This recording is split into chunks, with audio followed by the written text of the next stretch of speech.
সমুদ্র সংঘাতে আবারও নিজেদের উপস্থিতি ও সক্ষমতার বার্তা দিল ইরান। হরমুজ প্রণালীতে মার্কিন পতাকাবাহী একটি তেলবাহী জাহাজকে ধাওয়া করার অভিযোগ উঠেছে ইরানের সশস্ত্র নৌবাহিনীর বিরুদ্ধে। ঘটনায় জাহাজটি গতি বাড়িয়ে এলাকা ত্যাগ করে এবং পরে একটি মার্কিন যুদ্ধজাহাজের নিরাপত্তা বলয়ে আশ্রয় নেয়। ব্রিটিশ সামরিক নিরাপত্তা সংস্থা ভ্যানগার্ড টেক জানায়, স্টেনা ইম্পারেটিভ নামের তেলবাহী জাহাজটি হরমুজ প্রণালী অতিক্রম করার সময় ইরানের বিপ্লবী গার্ড বাহিনীর ৩টি সশস্ত্র গানবোটের মুখোমুখি হয়।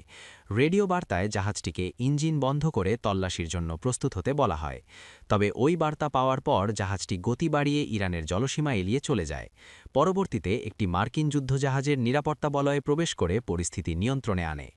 অন্যদিকে ইরানি সংবাদ সংস্থা ফার্স দাবি করেছে, তেলবাহী জাহাজটি অনুমতি ছাড়া ইরানের জলসীমায় প্রবেশের চেষ্টা করেছিল। সতর্কবার্তা দেওয়ার পরই জাহাজটি এলাকা ত্যাগ করে। এর আগে ইরানের ইসলামিক রেভলিউশনারি গার্ড কর্পস বা আইআরজিসির এক জ্যেষ্ঠ কর্মকর্তা হুঁশিয়ারি দিয়েছিলেন, যুক্তরাষ্ট্র যদি ইরানের উপর হামলা চালায় তবে হরমুজ প্রণালী বন্ধ করে দেওয়া হতে পারে। বিশ্বের জ্বালানি সরবরাহ ব্যবস্থায় হরমুজ প্রণালী অত্যন্ত গুরুত্বপূর্ণ একটি পথ। প্রতিদিন বিশ্বের মোট তেল পরিবহনের প্রায় ২০% এই জলপথ দিয়ে যায়। ফলে এই অঞ্চলে যে কোনো উত্তেজনা সরাসরি প্রভাব ফেলে আন্তর্জাতিক জ্বালানি বাজারে।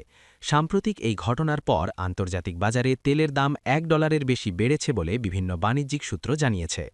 বিশ্লেষকদের মতে ইরান দীর্ঘদিন ধরেই হরমুজ প্রণালীকে তাদের সামরিক কৌশলের একটি গুরুত্বপূর্ণ অংশ হিসেবে ব্যবহার করে আসছে। সংকীর্ণ এই জলপথে ইরান ছোট ও দ্রুত গতির গানবোট মোতায়েন করে, যা বড় যুদ্ধজাহাজের জন্য চ্যালেঞ্জ তৈরি করতে পারে। এই গানবোটগুলো ঘণ্টায় ৭০ থেকে ৮০ কিলোমিটার গতিতে চলতে সক্ষম এবং এতে ভারী মেশিনগান, রকেট লঞ্চার ও অ্যান্টি-শিপ অস্ত্র বহনের সক্ষমতা রয়েছে। সামরিক বিশ্লেষকদের মতে সোয়ার্ম বা দলবদ্ধ আক্রমণ কৌশল ব্যবহার করে এই নৌযানগুলো বড় রণতরীকেও চাপে ফেলতে পারে। সব মিলিয়ে হরমুজ প্রণালীকে ঘিরে নতুন করে উত্তেজনা তৈরি হয়েছে। এই পরিস্থিতি শুধু আঞ্চলিক নিরাপত্তাই নয়, বৈশ্বিক জ্বালানি বাজার ও আন্তর্জাতিক বাণিজ্যের ওপরও প্রভাব ফেলতে পারে বলে আশঙ্কা করছেন বিশ্লেষকরা।